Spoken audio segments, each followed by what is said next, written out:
कोकण घाटमाथ्यावर पावसाचा जोर कायम असला तरी राज्याच्या अनेक भागात पावसाची उघडीप आहे।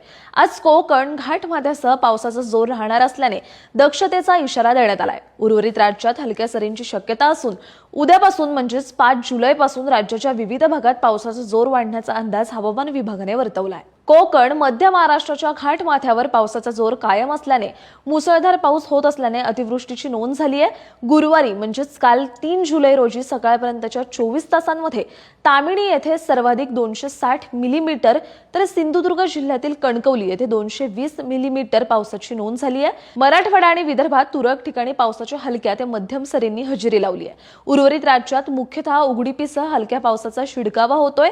गुरुवारी म्हणजेच काल 3 जुलै रोजी सकाळपर्यंतच्या 24 तासांमध्ये अकोला आणि परभणी कृषी विद्यापीठ येथे राज्यातील उच्चांकी 33.1 तापमानाची नोंद झाली। आज रायगड, रत्नागिरी, पुणे घाटमाथा, सातारा जिल्ह्याच्या घाटमाथ्यावर जोरदार पावसाची शक्यता असल्याने दक्षतेचा इशारा देण्यात आलाय।